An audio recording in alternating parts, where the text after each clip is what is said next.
नमस्कार। Digital platform पर आप देख रहे हैं किसान न्यूज और मैं हूं बमेंद्र। आज आपको लेकर आया हूं बिहार के औरंगाबाद जिला अंतर्गत नवीनगर प्रखंड में, जहां भारतमाला परियोजना प्रोजेक्ट के तहत सड़क का निर्माण कार्य चल रहा है। यह सड़क वाराणसी से कोलकाता तक का है। मुख्य मार्ग से 70 किलोमीटर की दूरी इस मार्ग से कम हो जाएगी, परंतु जो मुख्य समस्या यहाँ है, विकट समस्या किसानों की है, विस्थापितों की है, जिन्हें उचित मुआवजा नहीं मिला है और कार्य को भी शुरू कर दिया गया है। हालांकि किसानों का संघर्ष जारी है और ऐसे ही एक किसान हमारे साथ राजकुमार जी हैं। इनसे बात करते हैं क्या समस्या है मुआवजा को लेकर और किसानों में आक्रोश क्यों है। तो बहुत बहुत स्वागत है आपका हमारे किसान न्यूज चैनल में। आपका भी यहाँ स्वागत है। आप हमारी समस्याओं को देखने के लिए आए और आपके तमाम दर्शकों को भी स्वागत है, नमस्कार है। हमारी समस्या ये है कि वाराणसी से कोलकाता जो ये सड़क जा रही है, इसमें हम सबकी जमीनें ली गई हैं और जमीनें ली गई हैं तो इसमें भारी समस्या ये है कि जो दर तय किया गया है वह बहुत ही कम है। अब मैं आपको बताऊं कि 2022 में नोटिफिकेशन हुआ इस जमीन को लेने के लिए और सरकार जो दर तय की वो 2012 के सर्किल रेट से तय की। सभी गांवों का अपना अपना सर्किल रेट होता है, तो वो 2012 में जो लागू हुआ था 8,000 रुपये प्रति डिसमिल, उस हिसाब से दर मिल रहा है। जाहिर सी बात है कि आप अगर किसी सुनार के दुकान में जाएं और जमीन सोना खरीद रहे हैं, आप उसको कहें कि हमको 10 साल पहले का रेट से दो, तो क्या वो देगा? तो उसी तरह से यहाँ है कि सरकार कह रही है कि 10 साल पुराना रेट से देंगे। जमीन आप ले रहे हैं, मुआवजा 25 में दे रहे हैं और दर तय कर रहे हैं 2012 के सर्किल रेट से, जबकि कानून में लिखा हुआ है मौजूदा बाजार दर, यानी आज का जो बाजार दर है। तो आज का बाजार दर कुछ और है। यहाँ आप 50,000 रुपये डिसमिल से कम में जमीन नहीं ले सकते हैं और वो दर तय किया है 8,000 का। तो एक बहुत बड़ी समस्या है। दूसरी समस्या ये है कि जब सरकार के पास हम लोग जमीन का खरीद बिक्री करते हैं, वहां जाते हैं सरकारी जो कार्यालय है में, तो वहां पर रजिस्ट्री ऑफिस में जाते हैं तो जमीन देखा जाता है कि गांव से कितना दूरी पे है, सड़क से कितना दूरी पे है। तो सरकार का ही नियम है कि गांव के 200 मीटर दूरी तक का भूमि आवासीय है और सड़क से बाएं 200 मीटर दाएं 200 मीटर भूमि आवासीय है।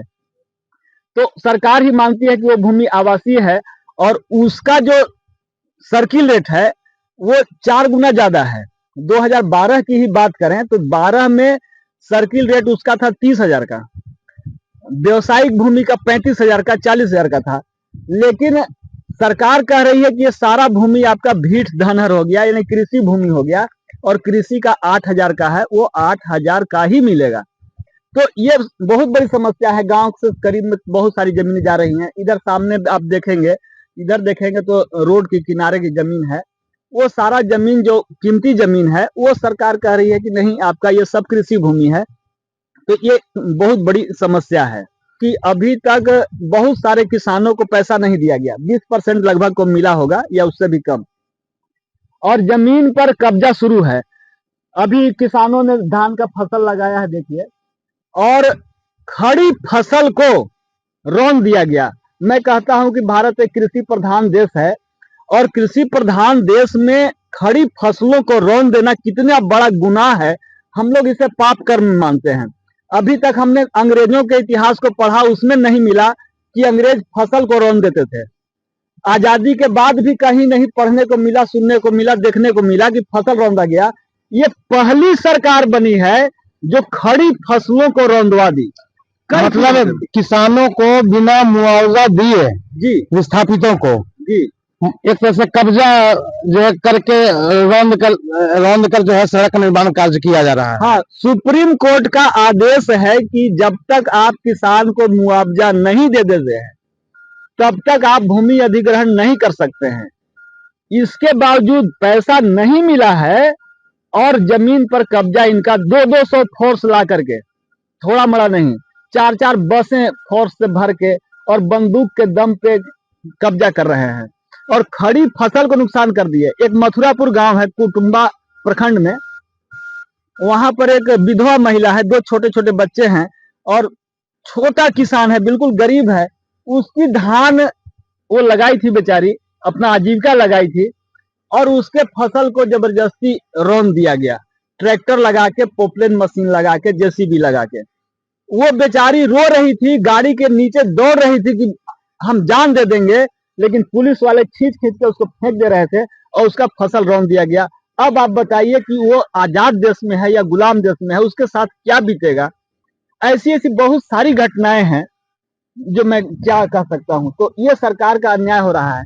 एक बड़ी बात बताऊं कि इस सड़क को बनना है जमीन से 17 फीट कम से कम ऊपर, अधिकतम 24 फीट, और इस पर किसान ट्रैक्टर नहीं चढ़ा सकते हैं, मोटरसाइकिल नहीं चढ़ा सकते हैं, ठेला नहीं चढ़ा सकते हैं, हार्वेस्टर नहीं चढ़ा सकते हैं, अलाउ ही नहीं है, और इस पर हर जगह चढ़ने का साधन नहीं है।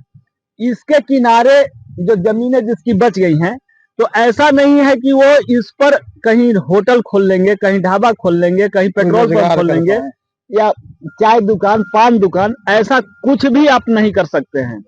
एकदम रेस्ट्रिक्टेड है, और इसके किनारे जो जमीनें हैं उसका कीमत बढ़ जाएगा। ऐसी बात नहीं है, जैसे रेलवे लाइन है उसी तरह से एक रेलवे लाइन की तरह ये सड़क को बनना है, जिससे भविष्य में किसान को कोई लाभ नहीं मिलने वाला है, केवल नुकसान है कि कम कीमत पर सरकार जमीन छीन रही है।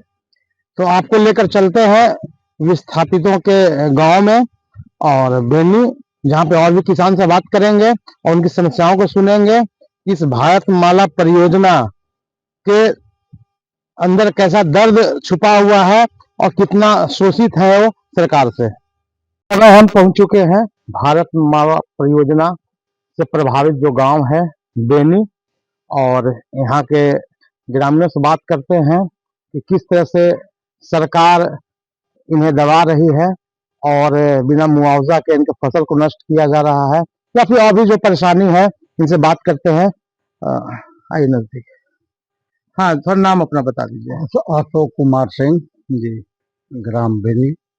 तो ये भारत माला परियोजना से आपके गांव का जमीन गया हुआ है, क्या परेशानी क्या है आप लोगों को भी दो और करना पड़ रहा है? परेशानी पहले तो यहाँ पर बहुत ऐसा जमीन है जो मालिक बर्खास्त है। अब जो भी अफसर आते हैं वो कह देते हैं कि मालिक बर्खास्त जमीन है से सरकार के है, पेपर देखने के लिए भी तैयार नहीं रहते हैं। यहाँ से लोग भेजता है और पेपर के लूरज के बंडल बना करके डाल देते हैं अथी पर, माने दराज में बिक दिए। फिर किसान जाता है 10 दिन, 15 दिन, 20 दिन रेगुलर दौड़ेगा, तब जाकर के उसका पेपर खोलता है। और उसके बाद भी हर जगह ये बात चल रहा है कि कमीशन क्या मिलेगा, कमीशन क्या मिलेगा। अभी आप किसान के आइए नहीं रहा है, पहले उनका कमीशन के जरूरी पड़ जा रहा है। और दूसरा चीज है कि जो हम लोग को मिलना चाहिए किसान के, अब मान लीजिए कि कानून जो है वो हर एक स्टेट पूरा ऑल ओवर इंडिया के लिए है, तो कहीं बेसी मिल रहा है, कहीं कम मिल रहा है, कहीं कुछ मिल रहा है, इस पर भी ध्यान नहीं है। आज जो कह रहे हैं कि बढ़ा के दिए हैं, तो बढ़ा भी है वो जो वही अभी के प्रेजेंट जो हम लोग के जमीन के रेट है उसके बराबर भी नहीं पहुंच रहा है। तो औरंगाबाद जिला के 3 प्रखंड नवीनगर, कुटुंबा और देव से होते हुए ये भारत माला परियोजना की सड़क बन रही है जो एक्सप्रेस हाईवे है। तो कितना प्रभावित है विस्थापित किसान इसमें पूरे जिला में? लगभग हमरा लग रहा है कि कुछ नहीं तो 1/4 के लगभग होगा, 4,000 के लगभग। तो सभी विस्थापितों के साथ यही समस्या है या फिर भुगतान? और सब के साथ है। मान लीजिए कि हाँ, जैसे कुछ लोग तो फंसे हुए हैं बर्खास्त मालिक लेकर के, कोई राइती भी है उसको भी इसी तरह से परेशानी हो रहा है। सब चीज के पेमेंट के लिए अमित शाह वती कर रहे हैं, डिजिटल पेमेंट हो जा रहा है, हमने के खाता लगाइए तो फलना लगाइए तो चिल्ला लगाइए, करते करते तबाह कर दे रहा है सरकार। पैसा गवर्नमेंट के है, देना किसान के है।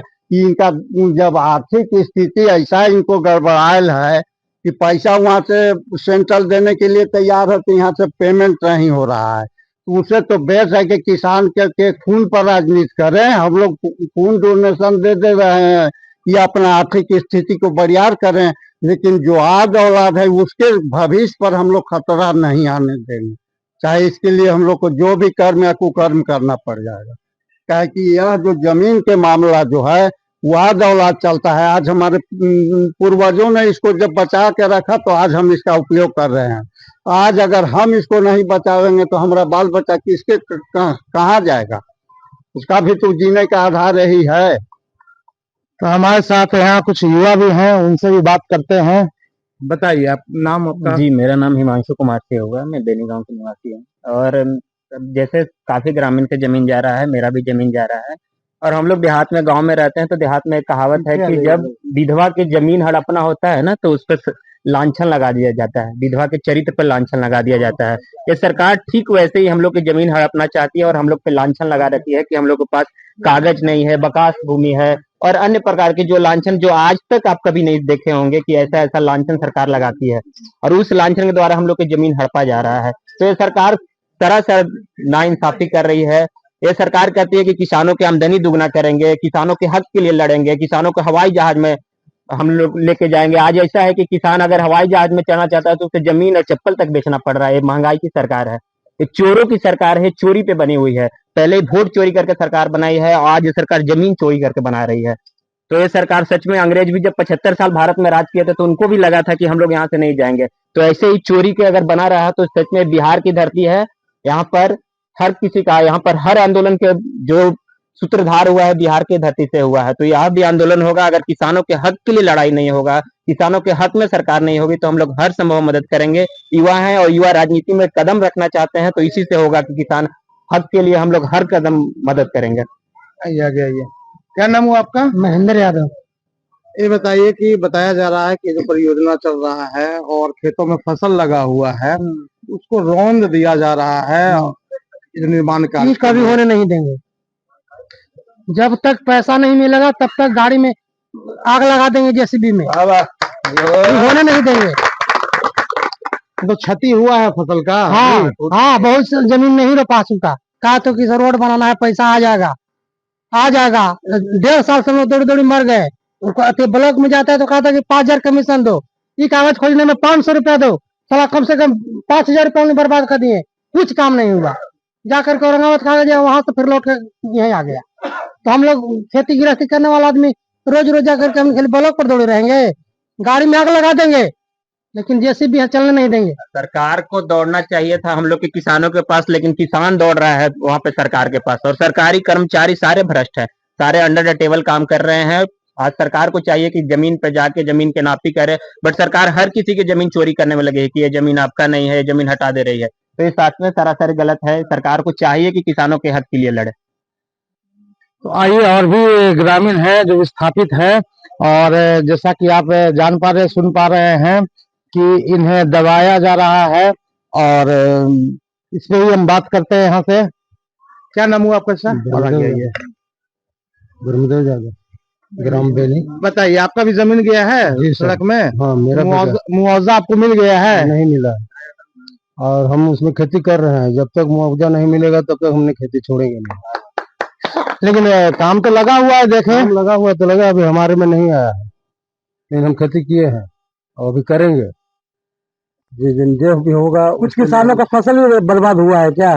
मैंने रौंदाया तो यहाँ नहीं है, बगल में रौंदा गया है, लेकिन यहाँ रौंदने का प्रोग्राम था, लेकिन आदमी स्ट्रिक्ट था इसलिए नहीं रौंदा पाया। अच्छा, मतलब आप लोग सख्त हुए तो फसल को नुकसान नहीं पहुंचाया गया। तो आप सुने इन किसानों का दर्द। भारत माला परियोजना से जो विस्थापित किसान हैं और किस तरह से परेशान हैं, इन्हें दबाया जा रहा है। जरूरत है इन्हें उचित मुआवजा देने की। बने रहिए हमारे साथ किसान न्यूज पर। बने रहिए किसान न्यूज के साथ। जल्द मिलते हैं कृषि संबंधित अन्य समस्या, जानकारी एवं खबरों के साथ। यदि आप हमारे चैनल पर नए हैं तो चैनल को सब्सक्राइब, फॉलो, लाइक एवं शेयर कर अपना सहयोग प्रदान करें।